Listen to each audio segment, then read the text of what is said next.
Hey,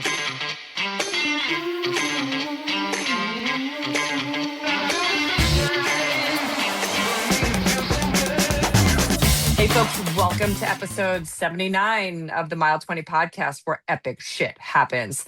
My name is Laura, and I am here with my bestie. Lori. And we have an absolutely incredible episode for you today.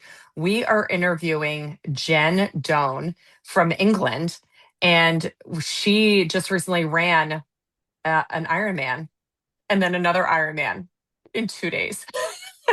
I And think she's absolutely, a real life Wonder Woman. she is a delight, and I think y'all are gonna absolutely enjoy the conversation we're gonna have with Jen, and get a little bit of insight into her background and what got her running and what keeps her running, and cycling and swimming. So that's to A come here in a lot. little bit. Yeah, a lot, right? But yeah, totally, Yes. totally cool. And she just actually finished running.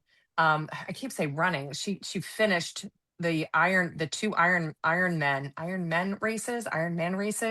Do you say Ironman races or Ironman races? Is it 2 plural? Ironman races. I think Two Ironman. two Ironman races, roughly about 2 weekends ago.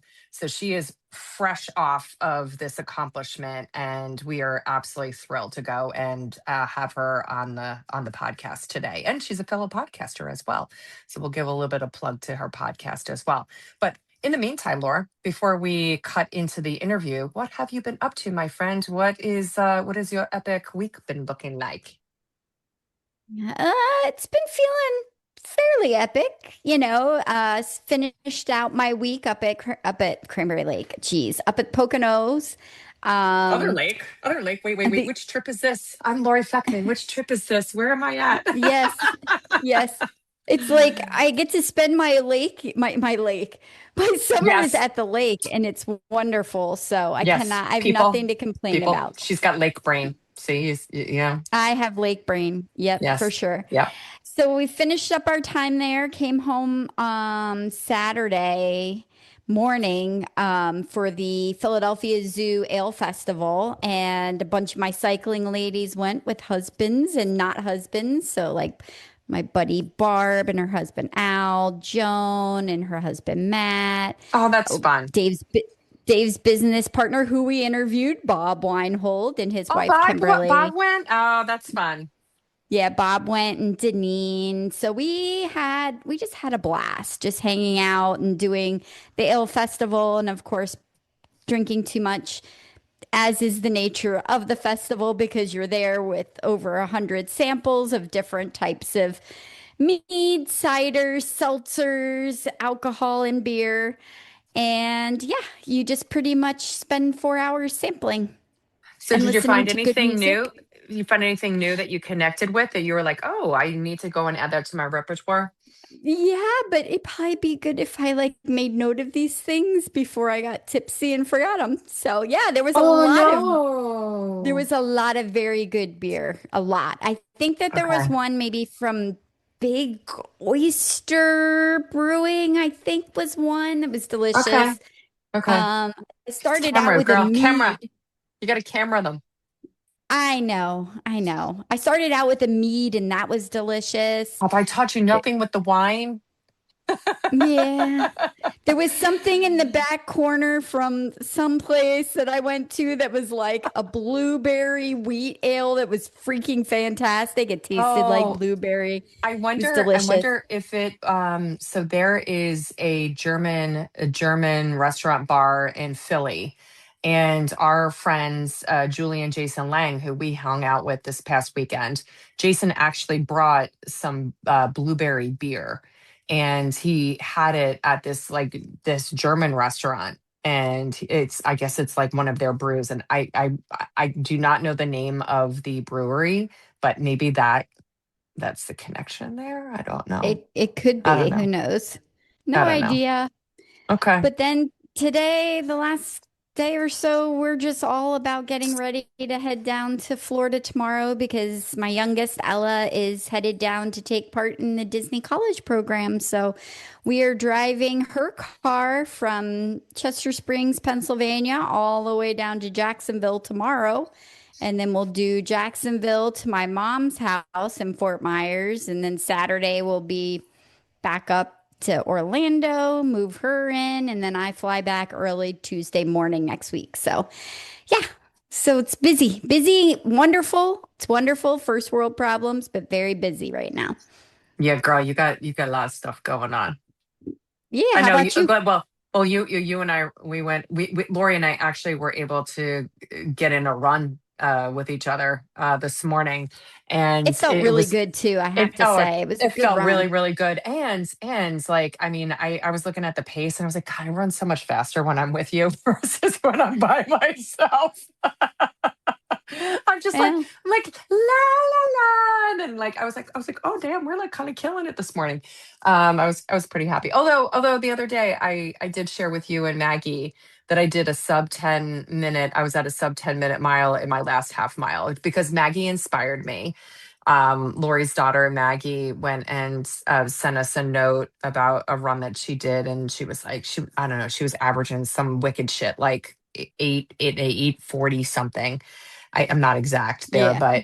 but it was that I was like, oh my God. Like I was like, all right, like I can do this. I can do this. I still got it. I don't know if I can sustain it for a long period of time and I don't want to hurt myself, but I'm like, I can do this. Yeah. So I know where that the half mile point is before like I get to my house and I'm like, all right, like just pour it on, Laura. Just pour it on. Even if you're gonna throw up at the end.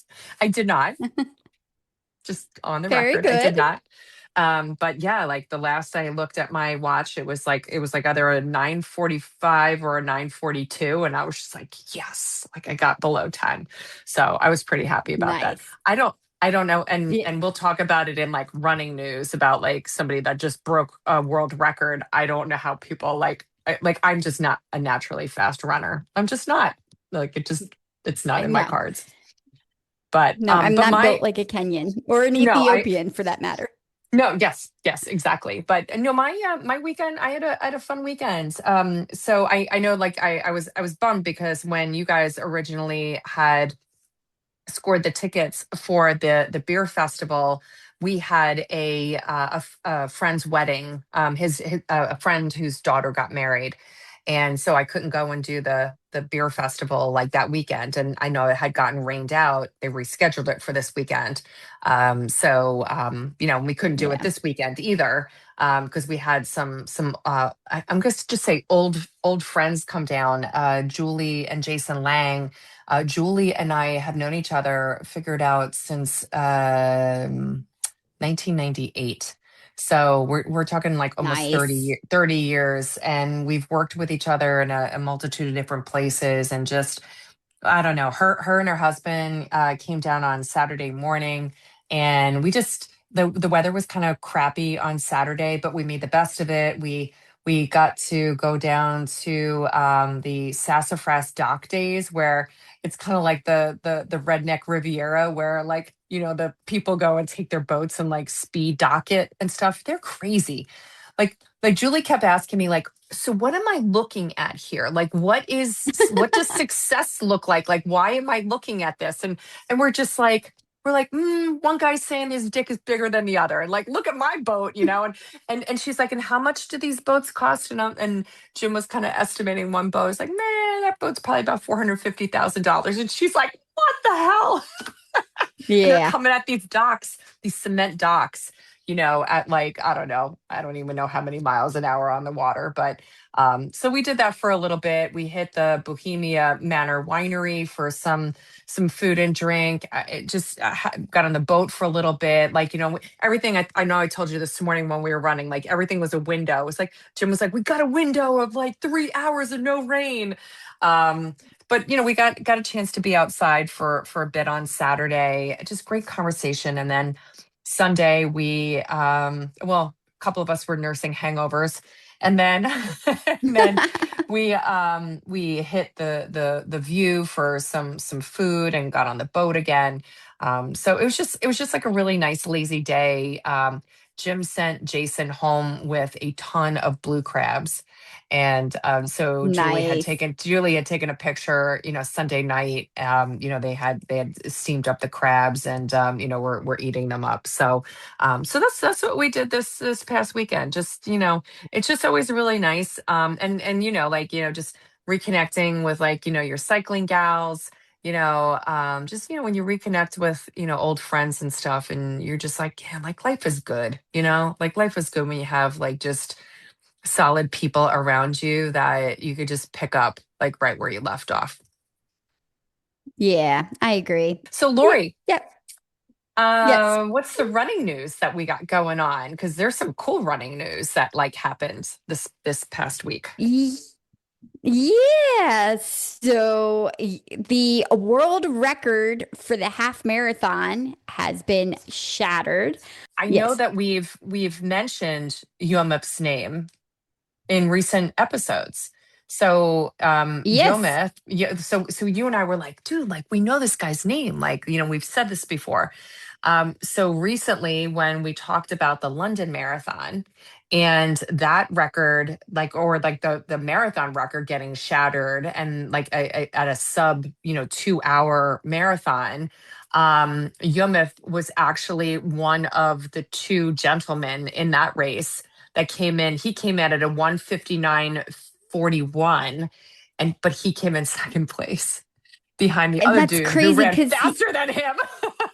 right. So he would have broken the world record as well that day. So there would have been two people that went sub 2 hours for the first time ever at London. It's insane. I mean, this But guy's this guy's it's, crazy. Yeah. So what he else is is. So, crazy? Like when you think about how fast this guy runs, you were throwing some stats out to me. So like, what does that look like? yeah. So I had seen on Instagram from a post from Dr. Rachel Selman. So I'm taking this from her of what this pace actually looks like. So just bear with me because there's a few of these that I think are phenomenal. In 1 minute, Yomith covers more than four football fields. He What? Can you covers imagine him being a wide one. receiver? If he could catch the He'd have to ball, catch a. oh He my couldn't catch. God. He would outrun the ball. He would outrun the ball. He covers one football field in 14.8 seconds, roughly 231 times in a row. He covers the entire basketball court in 4.6 seconds, roughly 736 times in a row. Casual cycling is often around 10 to 12 miles per hour. He was at 13.8 miles per hour on foot. By the time a brisk walker covered just under 3 miles, he's finished the half marathon. And last but not least, if That I one had blows me you away. yeah, if I had you start walking at 3 miles per hour with a 45-minute head start, he'd catch you in about 12 and a half minutes. That's Dude, insane. that is a That is so gift. fast. That is a gift, Yomif. Like just an absolute gift. And he is 29 years old and he is from Ethiopia. So, That's dude, crazy. keep on running. Like we absolutely are just marveled by, your athleticism and your talent. Just absolutely marveled. Yeah. I'm excited to watch his career. Like, where's this guy's He's limit? Nobody 29. knows. He's 29. Like that's like he's got bandwidth, man. Like and now like I'm like, Yeah. ooh, what other marathons is he running? Like we just gotta keep a pulse on this guy. I So wonder if he's yeah. going to run Berlin. We should check and see what he's running this fall. Oh, I wonder if yeah, I wonder how we can go and check that out. We'll Because we'll, we'll have to Berlin's check it a out. fast flat too. So, I mean, Yeah. he may be there. I don't know. But I'm Yeah. just, I don't know. I'm so excited. Yeah, no, I'm super excited to see this guy's career. So you know what else I'm excited about is talking about Jen Doan's What was career that? and running. I know, me too. I think we should check it out. Hey, folks, we are super excited today on the Mile 20 podcast. We are talking with someone whose story is so powerful that it reminds us that the finish line means so much more than a medal or a race result. Jen Doan is an Ironman athlete. An Ironman U Certified coach and host of the Toughest Finish Line podcast. So, a fellow podcaster. After experiencing postpartum depression and anxiety following the birth of her daughter, Jen found her way back through running and eventually all the way to the Ironman World Championships in Kona and Nice. Jen has turned her Phenomenal. own endurance journey, into a way of helping and inspiring others. Lori and I included, like we are girl crushing on you right now, Jen. um, partic- Absolutely. Particularly around mental health and the transformative power of sport. And she certainly isn't afraid of a challenge. She recently took on the incredible goal of completing not one, but two full Ironmans on consecutive days in two countries, y'all. So Insane. insane. So, Jen, welcome to Mile 20, and we cannot wait to go and hear about your journey, what keeps you pushing forward, and where do you go after doing 140.6 miles? So, welcome Oh, aboard, Jen. I don't know, but thank you so much. Thank you so much for having me on and listening to that. I'm like, I can't believe that was actually me. It doesn't feel like it was me. So yeah, thank you Oh, for the introduction. oh my goodness. So for our listeners, the way that we came about, Jen's journey is that Jen had posted on, I think it was either Instagram or Facebook. Somehow we got it on social media, and Lori's daughter Maggie sent us the link, and we were like, oh my gosh, we have to talk to Jen. Like like this lady is like absolutely like incredible. Jen, before we get started with anything though, can you show us your medals? Because that is incredible. I can. So I've got the Ironman Kalmar medal there, and Oh, then the Ironman Copenhagen one just Oh, there. And yeah. beautiful. I actually got a third as well because in the Nordics they also do it. If you do a Ironman 70.3, so a half Ironman and a full, you get their Viking medal, which technically I Yes. wasn't meant to get because I hadn't done a 70.3, they said. And I was like, but I've done two fulls. So they did let me have it. So I got all three, which was amazing. Oh, that's Oh, beautiful. Oh my gosh. I like those those are incredible medals and well those deserved. almost wanted. I'm almost inspired to be insane, but not quite. But that Viking medal looks really cool. Really cool. Yeah, Oh, they're very strong medals, Ironman medals. So yeah, it does make it all worthwhile. So Jen, you are located in the UK. So tell Mhm. us a little bit about yourself. Like how have you lived in the UK like your entire life, family, anything you want to share with our listeners before we start diving into like the running side of you or the Iron Yeah, Man so side of the Iron Woman side of you?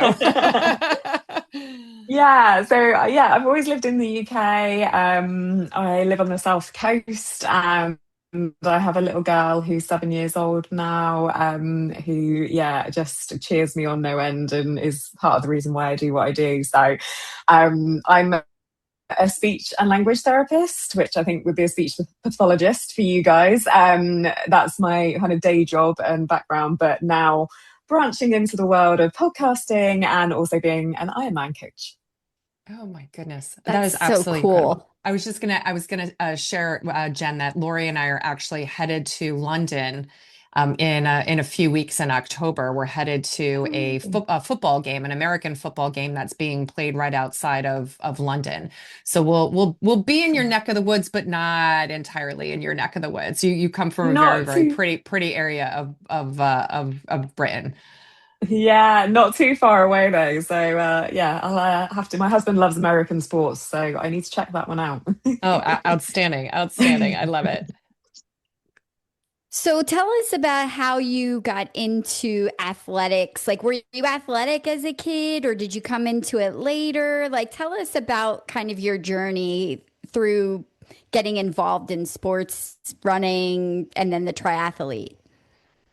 Yeah, so I was never an athletic kid at all. I did swim as a child, but that was because my sister swam and she swam for the counties and things like that. And I was never as good as her and I kind of had to go along with it. But I did like my swimming. But other than that, I was not sporty at all as a child. And then I met my husband, who was quite a runner at the time.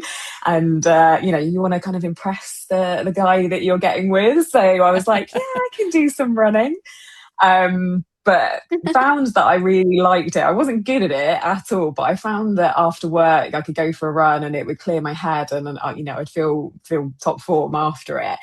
Um, and so I did a couple of marathons before I had my daughter. And then, yeah, had my little girl. And I'd always wanted children. I work with children, and children were always part of the plan. But I very quickly realised that things weren't right. And, I was told, oh, it's baby blues, just get on with it.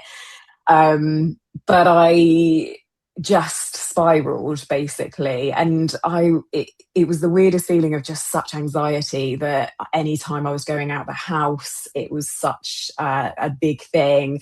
Anytime she cried, which obviously babies cry a lot, but anytime she cried, I would internalize that was completely my fault. And it started off like that, and I try and just keep plowing through it. But it just got worse and worse, and to the extent that it was, even just hearing her cry, just the sound would crush me. And as I said, I couldn't go out the house. I would sit in the car just sobbing for ages to be able to get anywhere. And it started impacting obviously on my husband and I, because he had a wife who was really struggling, and he was like, how do I help? He was doing all he could.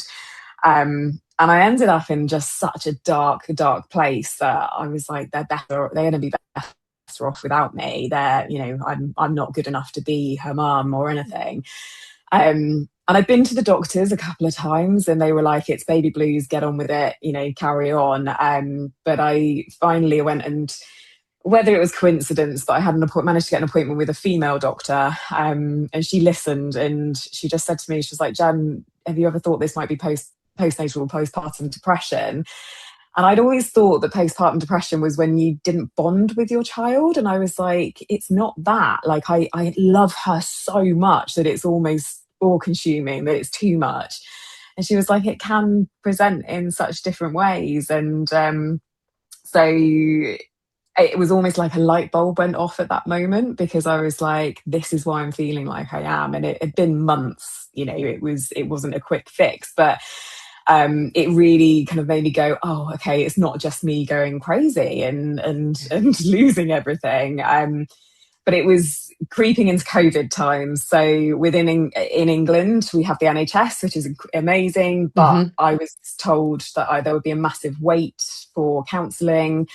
I was then offered counselling online with a group of 50 people who had all different forms of depression. And I was like, I can't relate to that. Like, I can't, everybody's got different types of depression, but I just couldn't access that. So I was really struggling. And I went on antidepressants, which have massively helped me to a point.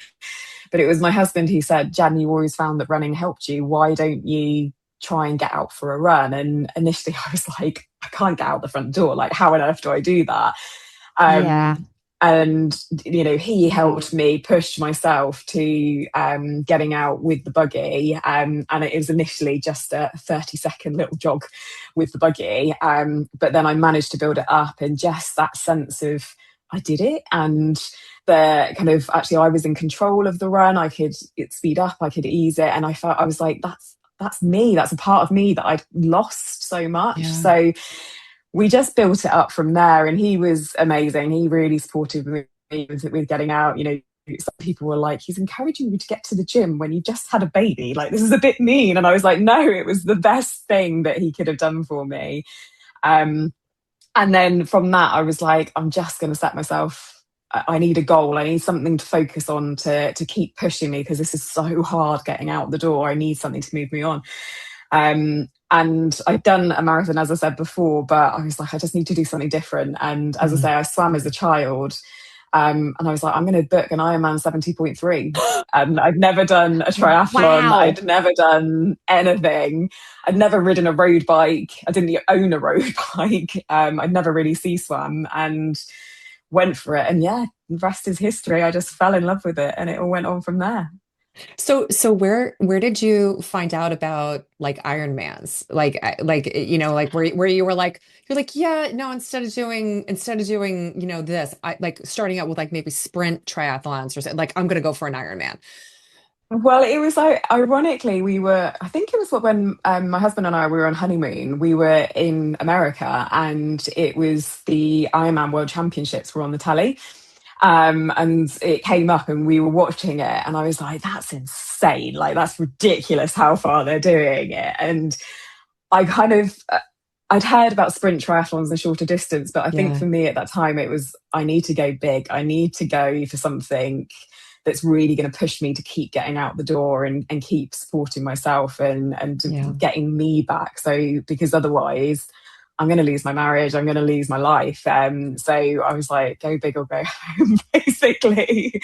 Yeah, yeah. And Jen, thank you so much for sharing that because I mean, and especially the time period that you were impacted, during COVID. I mean, that could have gone a bunch of different directions for you. So, so one, kudos to you for sharing that with listeners because, everybody deals with, like mental health, like in very, very different ways, but it like Yeah. people connect with different things to go and get them into a different path, right?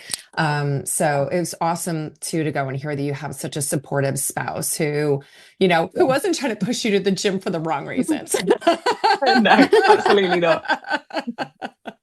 So Yeah, I think the key yeah, having a good spouse is just key to all of endurance sports. Like the level of understanding to know like the hours that you spend out yeah, on the road if they're not with you. I mean, Mm. it's phenomenal. I mean, it's so cool that you have that. And I think it's really interesting how and educational too, because I too always thought that postpartum depression was kind of like a rejection, and unable to care for the Yeah. baby and lack of love and connection.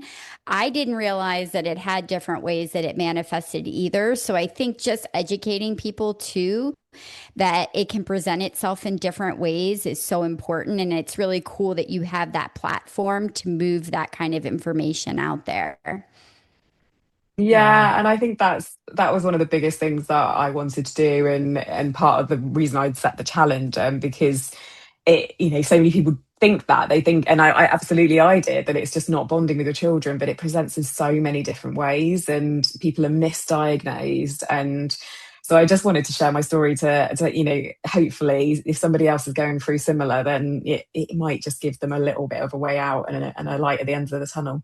I love that. I absolutely love that. And some people don't like to share their story, because it's such a personal thing. But the fact that you've shared your story, you have just garnered such a successful, I'm just gonna call it a successful career, right? In running your Ironman, competitions.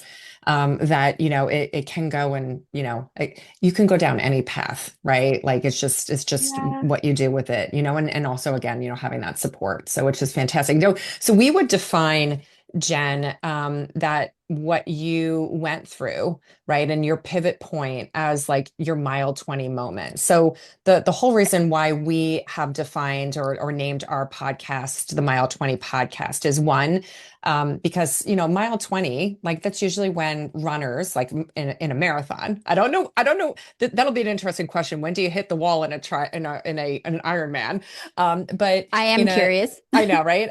So that'll be our next question. But like in a marathon, it's usually like mile 20, around that point Mhm. where the brain and the mind start, kind of competing with each other and you want to kind of give up. So very much in parallel, Lori and I are two wonderful ladies in our 50s. And it's kind of like the next umpteenth number of years, right? That we have it. That's our mile 20, where we have chosen to Yeah. continue to move forward and just move through obstacles, right? In order to to keep active and stay healthy. But we also, so this is, we're naughty. We actually also plant alcoholic beverages at mile 20 at every single marathon. I love Berlin's going that. to be a challenge. Berlin might be a challenge, but so that's another reason. But when we interview people, we ask them like, what's your mile 20 moment? I mean, what you just described is a mile 20 moment where you Mm, had the rest of the course of like your life with like your spouse and with your daughter and with yourself, right? And yeah. how you chose to go like that next, the next umpteenth number of miles. So when you think about like that first 30-second run, right? Versus like then all of a sudden, you're getting into, establishing you want to go and do an Ironman. What did you learn about yourself in terms of like what skill or quality did you find in yourself that enabled you to like very slowly start to pivot on like where you were versus like I'm just gonna say like where you are right now?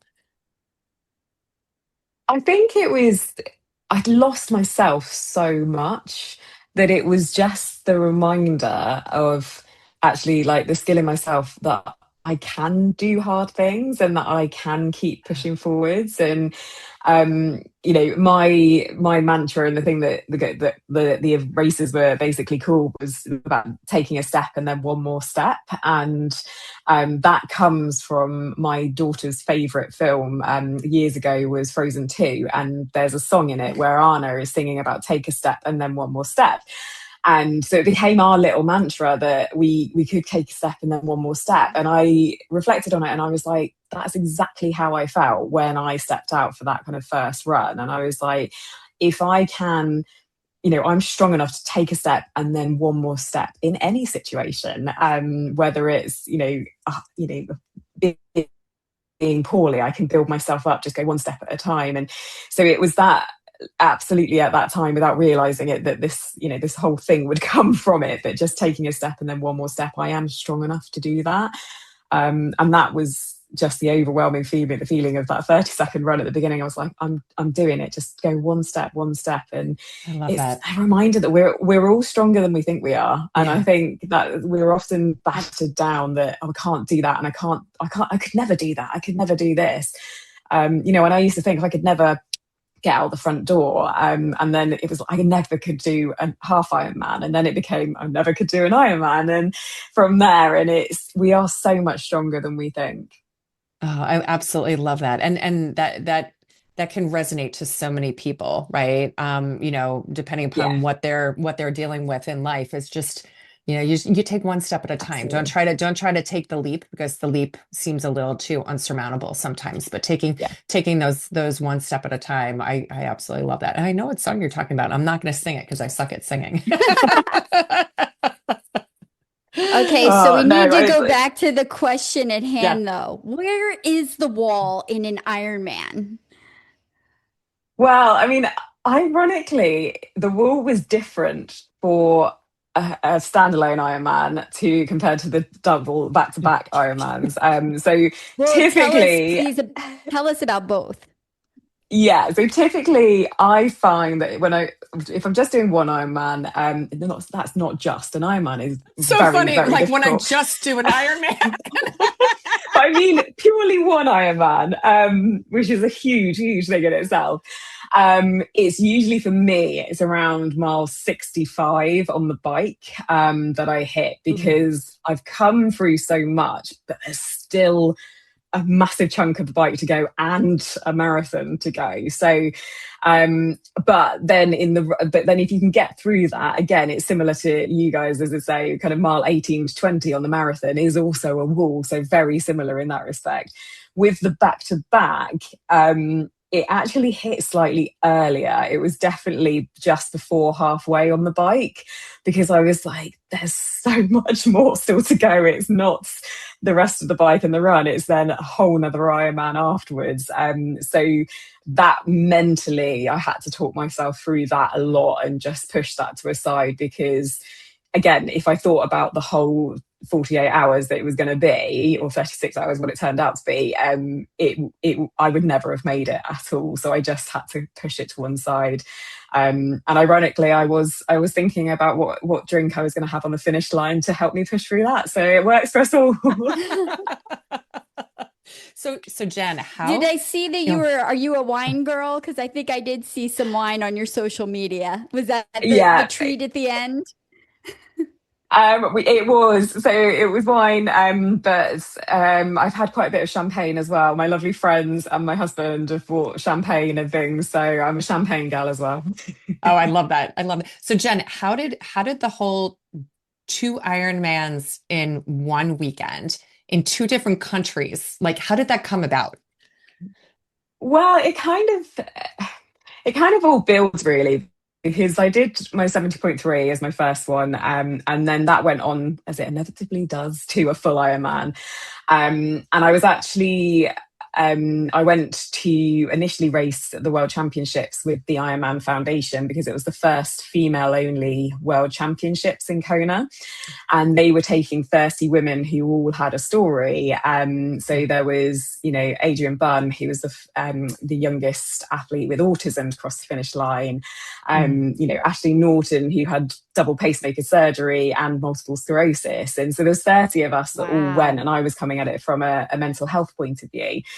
And I met just the most incredible people who were so inspiring to race with and hear their stories. And that's where my podcast was born, from that, of just wanting a platform to help these people share their stories and inspire others, similar to what you guys do. Love that. And just help people get moving and know that they can get through.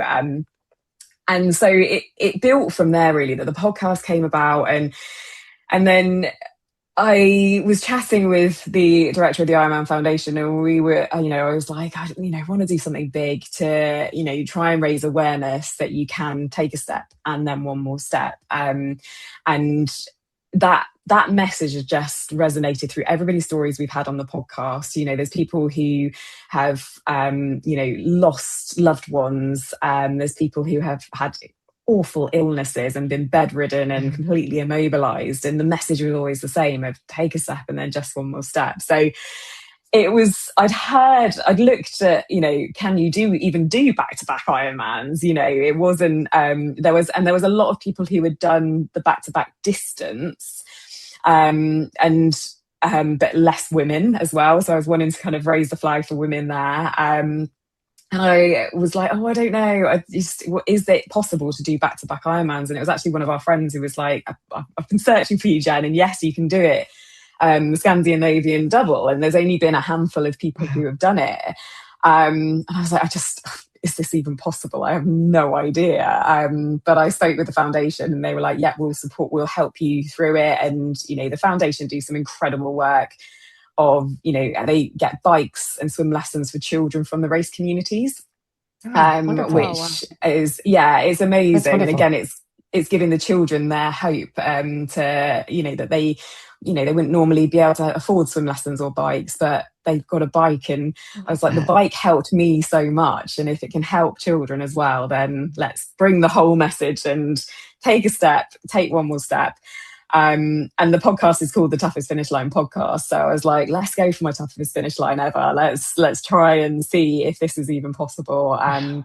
And yeah, that's where the Ironman was, the back-to-back was kind of brought to life. And Ironman were great. They said, yep, we'll help you, because the biggest question that I always get asked is, because you have to rack your bike the day before the race.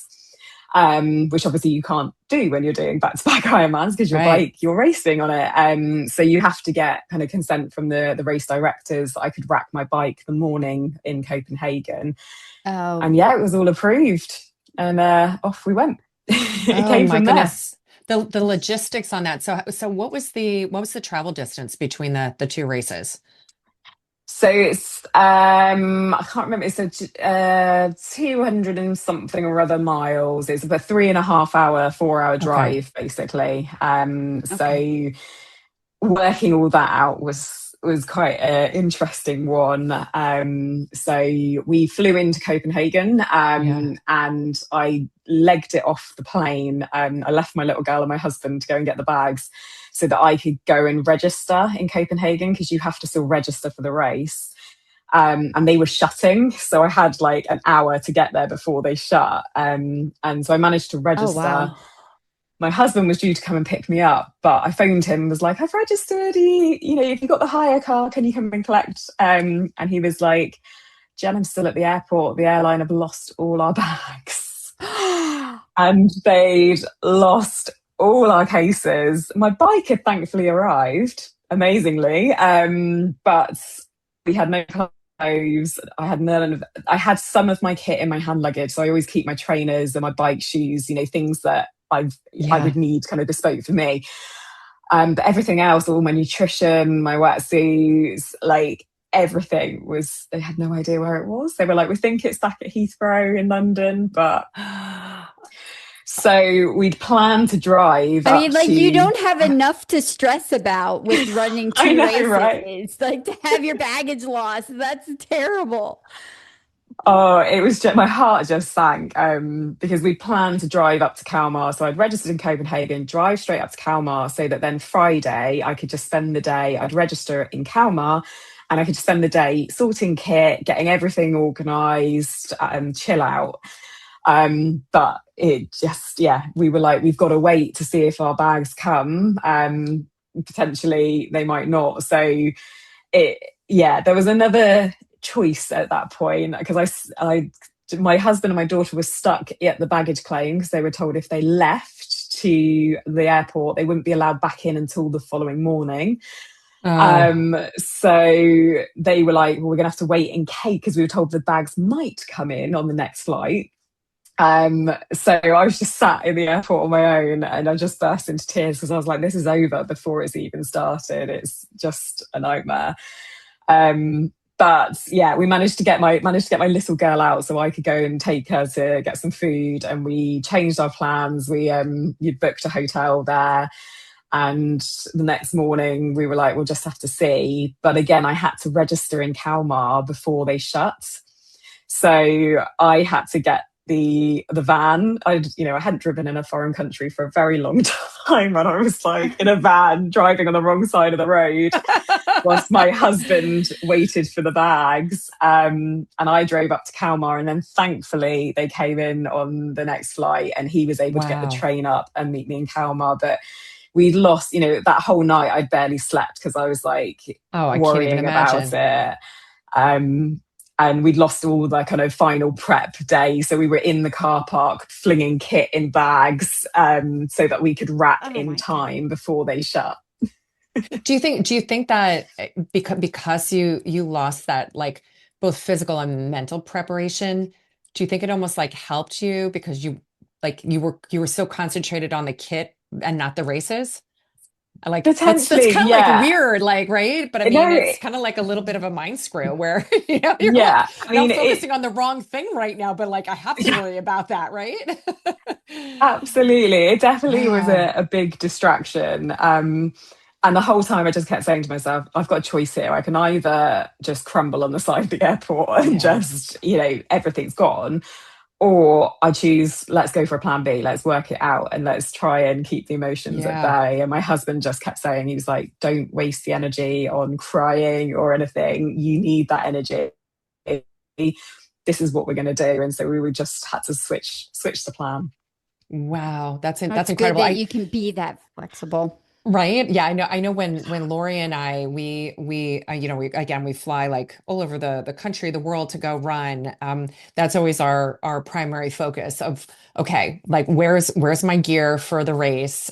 Yeah, And if we have to check in bags, usually we have like our running gear, as our carry-on. Because yeah, like worst case yeah, scenario, I might not have clean underwear, but I'm going to have my damn shorts and my running bra and, my watch, All the just important all pieces. the important stuff. But yeah, like when you're talking about, an Ironman and all of the gear and everything that comes along with that. I mean, that's just a whole other, that's beyond a carry-on bag. Yeah. Yeah, Oh, way yeah. beyond. And it was all, my daughter's stuff. And, the worst bit is that my husband, normally he keeps his glasses and his contact lenses in his hand luggage. And for some reason, this flight he didn't. And he has to take them out each night, their daily ones. And he was like, I'm going to be blind. I Oh can't my God. see. And I was just like, oh my goodness, you can't even drive the van. It was just a bit of a Just car like, crash. But again, I think, it was all about the toughest finish line, but actually it shows that even with the toughest start line, you can still get through and you, well, I you can keep going. So it works both ways. I tell you what, Jen, it makes for a really good story though right now. So, Yes, all it right. does. So the other question that I have is, and just for context, so Lori and I have done a double in the past. We did 2 marathons. We did what's called the I-35 challenge. So we did a marathon on a Saturday in Kansas City, Missouri, and then did a marathon in Des Moines, Iowa the next day. And what was it? It was maybe like a Amazing. 2-hour drive.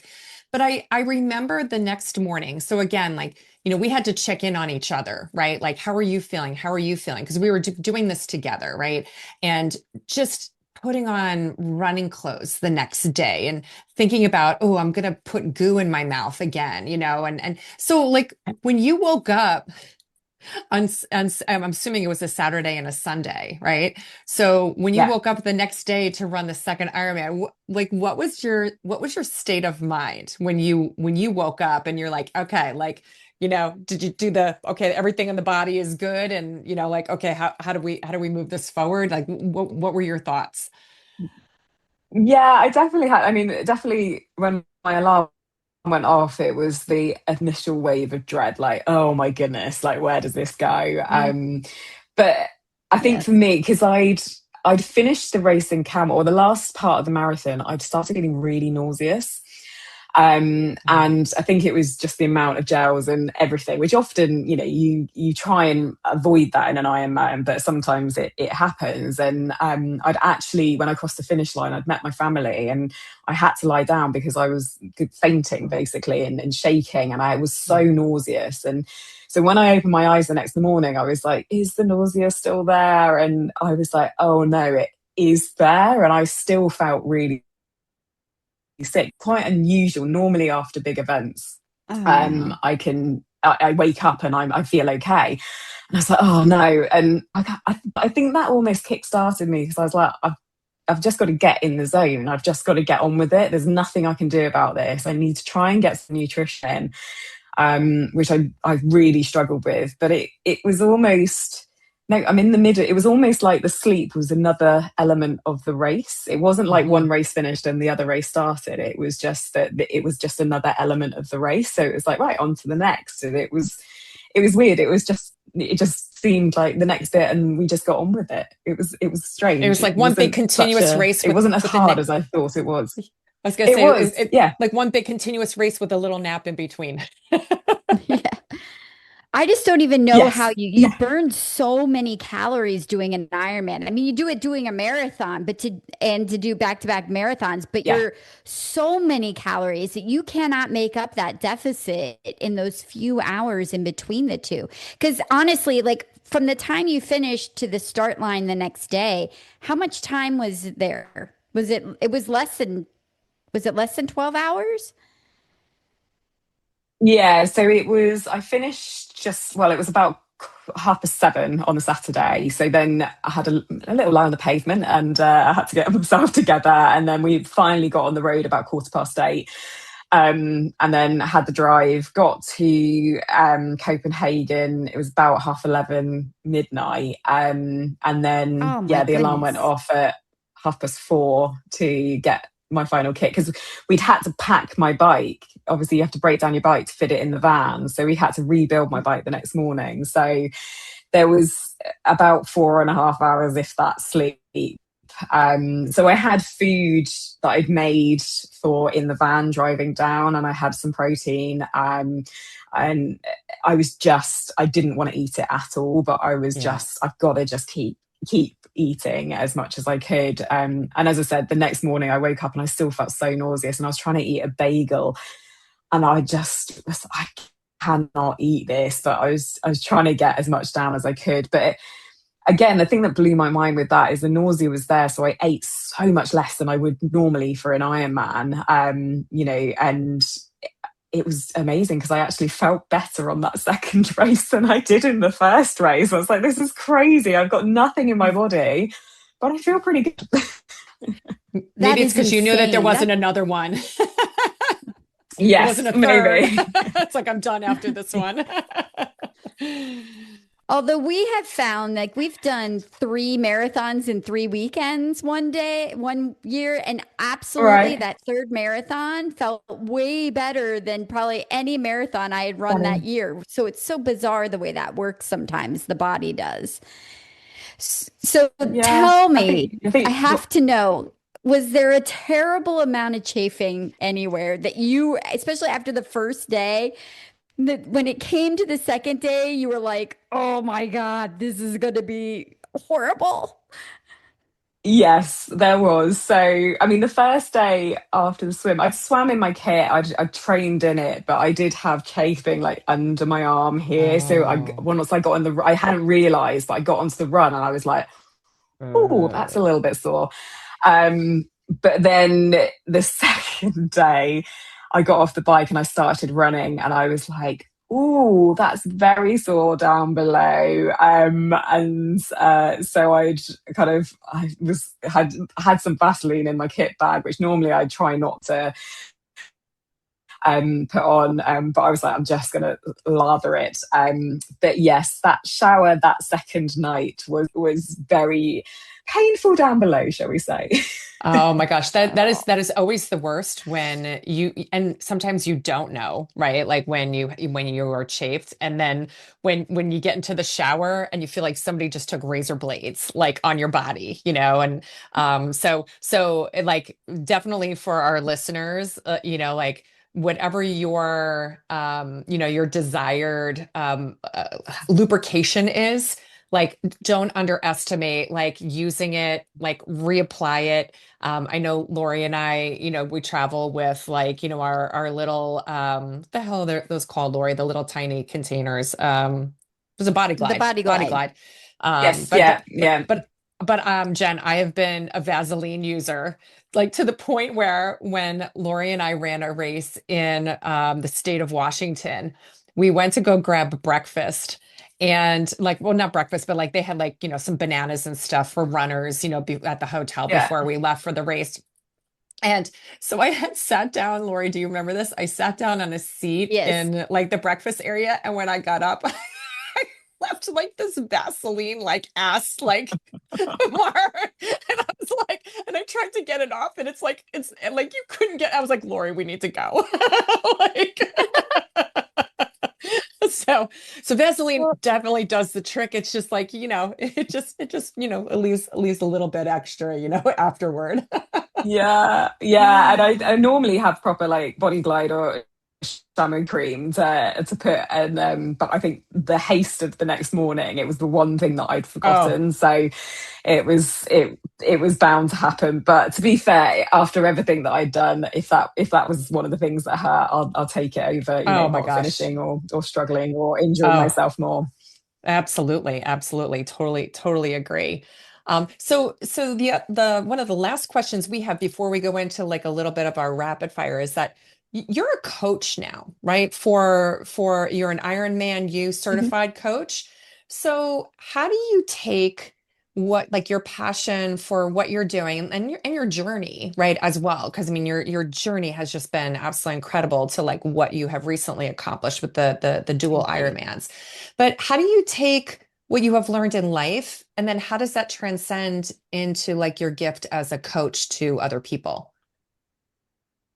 I think the biggest thing I find is that so many people go, I could never do that. I kind of quite like to do it. And they, just as I did, I went through, I couldn't do it because I'm a mum, or a working mum, or it's time, I don't have any time.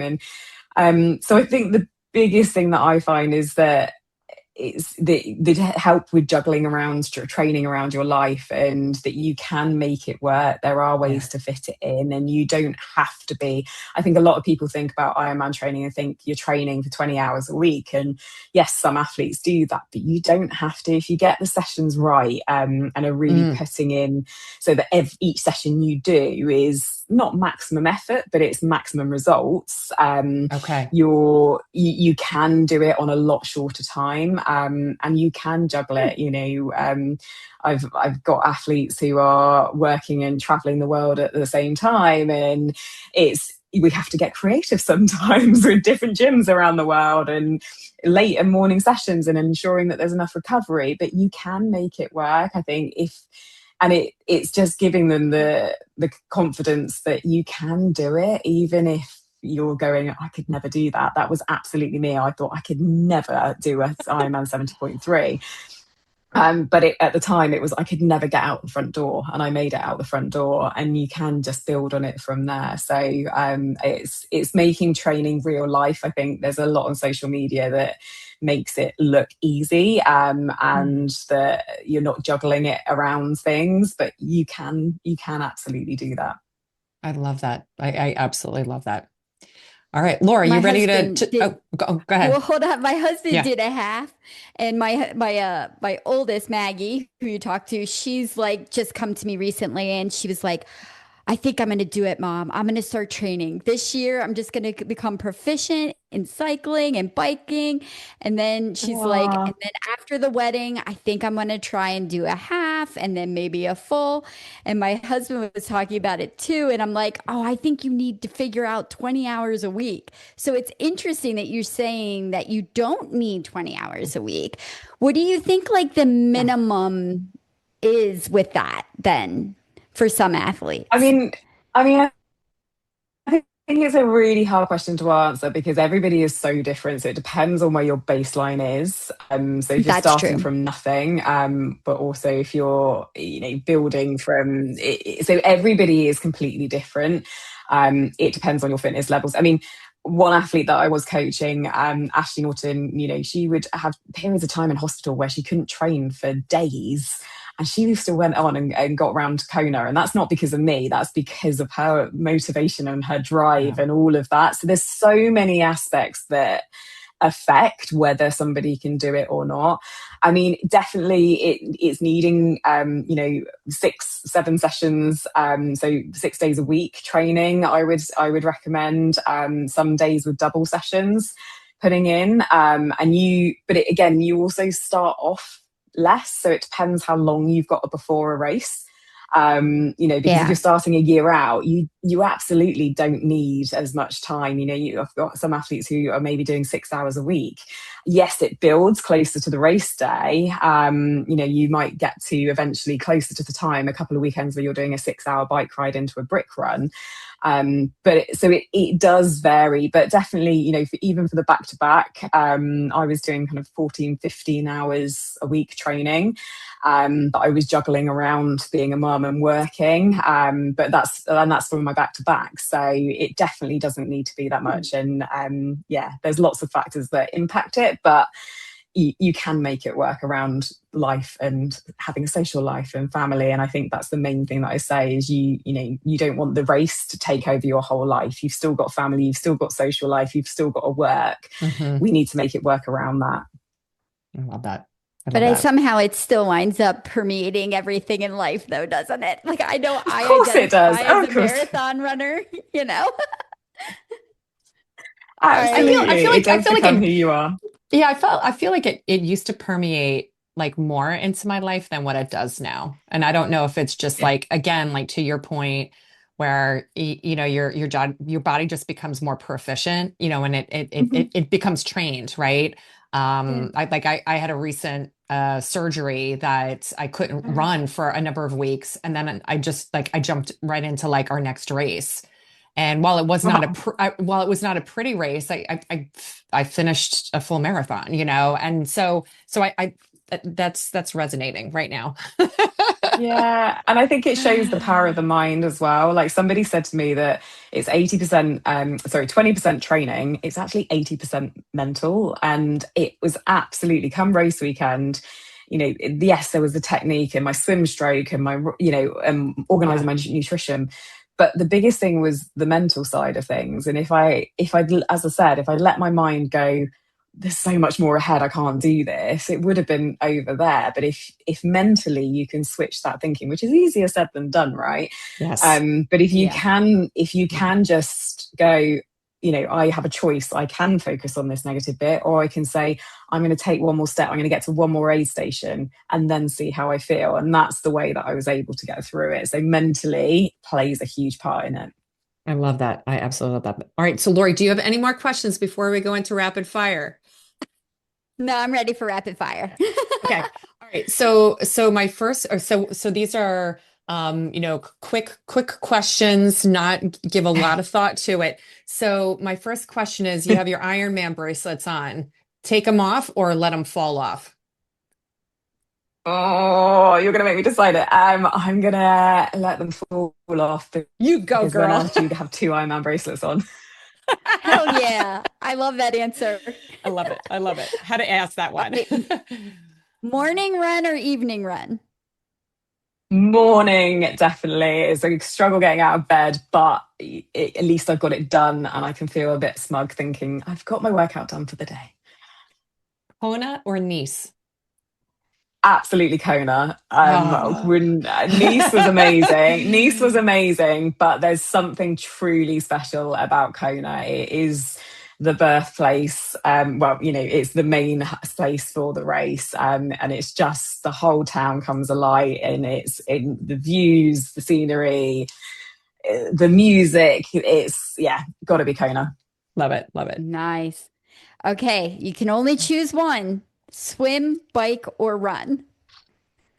Oh, I think for me it's got to be the run, purely because it's the one that, ironically, it's the last one, but I feel more confident in. Mm. I think because I've run more, and it's probably my stronger one. I'm not a strong swimmer, and power on the bike I still struggle with. So I would say run, and I always feel amazing on the final mile of the bike. I'm like, I can get my running shoes on and go. So yeah, I'd say Oh, run. that's awesome. That's awesome.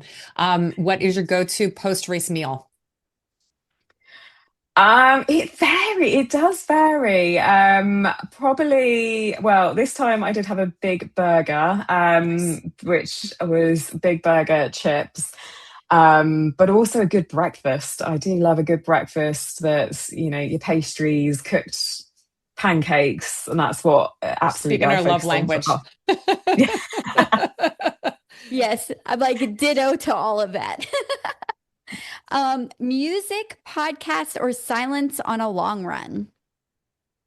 Podcast, I would say for sure. I do on a long run, I do mix it a little bit, so that doesn't answer it fully. But I normally start off with a podcast and then switch it into music to distract.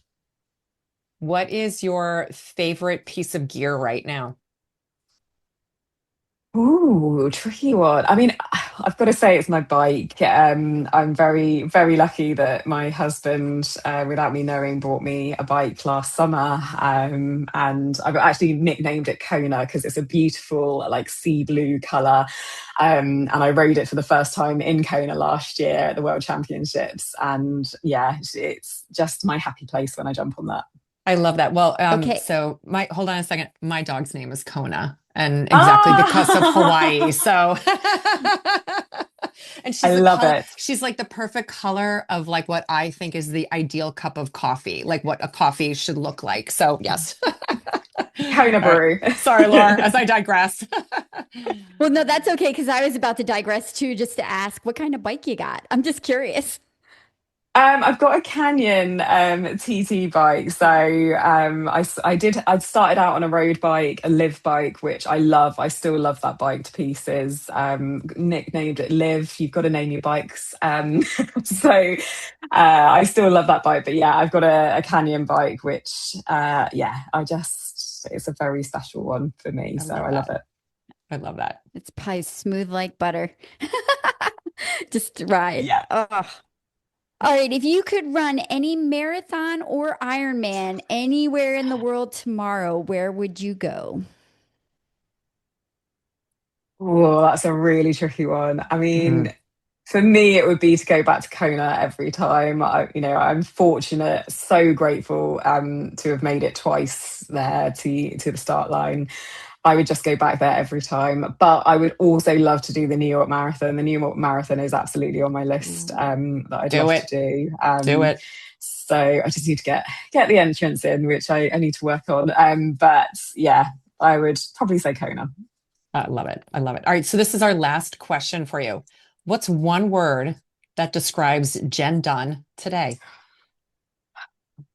Tired. That's legit.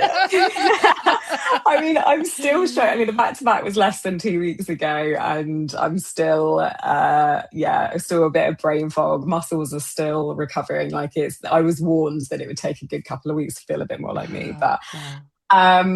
but no, tired, but also proud. I'm super proud of my You should be. family, like what we came from. And I never dreamed that this would be the path that my life took. As I said, I was not athletic, in the slightest, never took risks, never did anything like that. And yeah, it's changed my life forever. So I would just say to anybody listening, if you've got that itch to do something, just don't be afraid to push yourself, because you never know how it will change your life.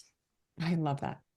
That's fantastic. Can I ask, how's your knee doing? Because I did see that there was some issues after the race. Are you doing all right? Yeah, it's okay. I felt it on the second swim. I felt it tweak, and I was like, oh, I don't know. And I'd had IT band issues in my knee last year, and so it was that pain. So I kind of thought, I think that's what it is. It's got a lot better than it was. I'm still having to hobble downstairs a little bit. And actually, I took my daughter swimming just before this podcast with some friends, and was throwing them in the water. And I was like, oh, I still can't lift or twist on it.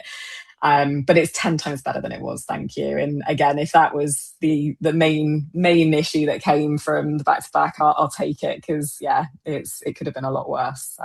Well, hopefully just getting a little bit of rest, a lot of rest, right? And Yes. hopefully it'll go and, and cure itself. So, just Jen, well done. Like, again, like we're not Thank worthy. We're you. not worthy. Not worthy. Oh, thank you so much. And thank you so Oh, much for having me on. It's been good fun. And keep doing what you're doing with your running and the marathons. It's super inspiring as well. oh, thank you so much. And again, thanks for taking the time, because we know it's much later across the pond where Yeah. you are. So we greatly appreciate you digging into like your personal time to go and not only, meet us and converse with us, but share just your absolutely incredible story with our listeners. It's just you are truly an inspiration. Yes, it's been a Oh, pleasure to thank talk to you. you. Thank you so much. I'm so glad we got to talk to you, and amazing. And you've got me thinking again. I started in sprint triathlon, so now you got me thinking again. Well, if you want any advice, I'm more than happy to help you. There you go. Yeah. There you Just go. life's too Maybe short. You never know what's around the corner, so go for it. Oh, you're on that's your so own with that true. one, Laura.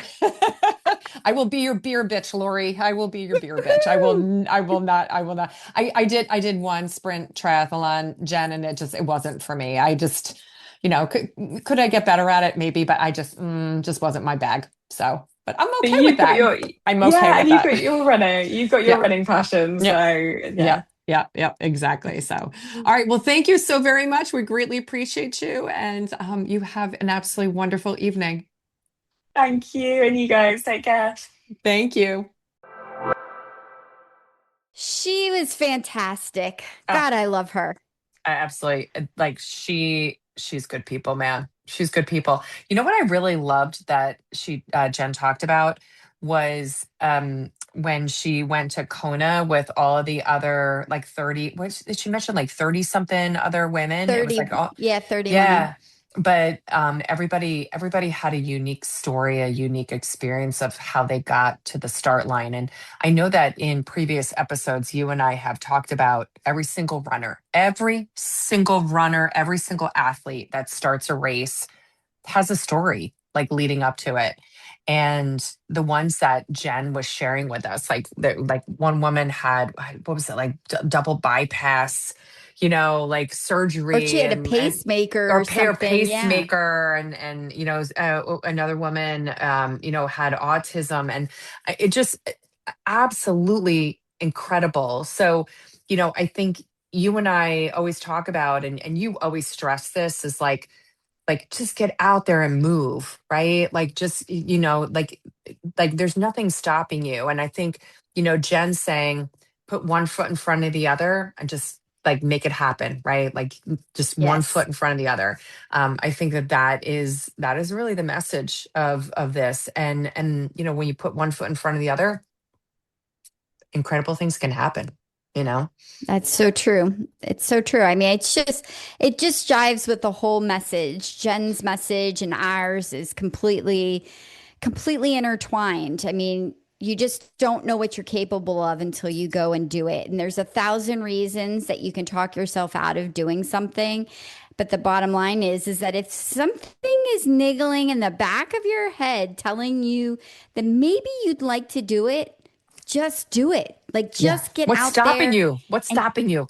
and yeah, and I know you will have excuses, and there's probably some very valid reasons why you feel like you're stopping yourself. But the beauty of a story is the people that overcome that. And Oh, you just totally. got to go do it and find a way. So keep moving. Yeah, totally agree. Totally agree. And Yes. the other thing that blew me away was all of the stuff that happens to Jen in terms of like her luggage like getting delayed. And Yes. just like because you and I know, like, just even doing a double for a marathon and the stress that that comes with that. So I can't even imagine like mentally and physically taking on two Ironmans within a weekend and just all of the stress that comes with that. And then to add on like the unexpected stress. And Yeah. it sounds like, again, like her spouse, like, hey, we're gonna go with it.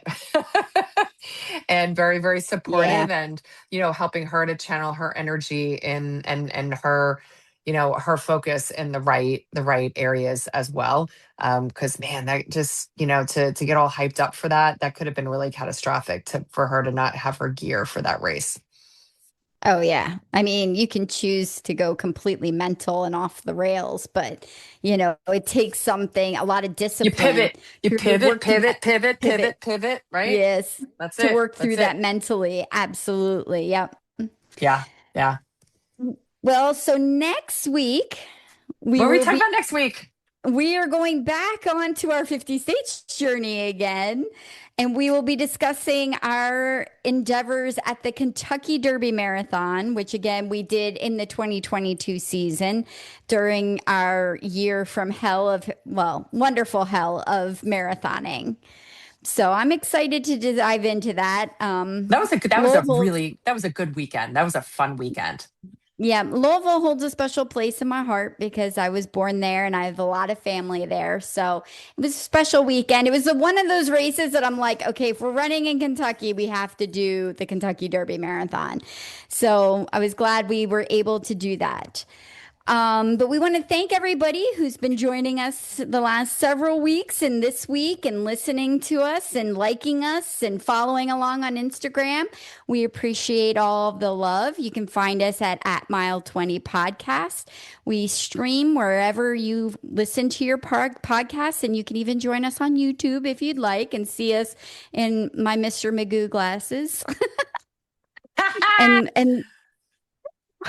I make a Sorry, funny dude. face. Like, yeah, you do. We make when we're setting up our camera and stuff, we kind of make some funny faces with like getting really close to the camera and like doing a little bit of Mr. Magoo. Although you look more like Mr. Magoo than I do. Yeah, I know, because my eyes get bigger when They when I do. stretch They them do. out. They do. They get way bigger than mine. Yes. But you know what else? What? Go make Mile 20 your bitch. Peace out.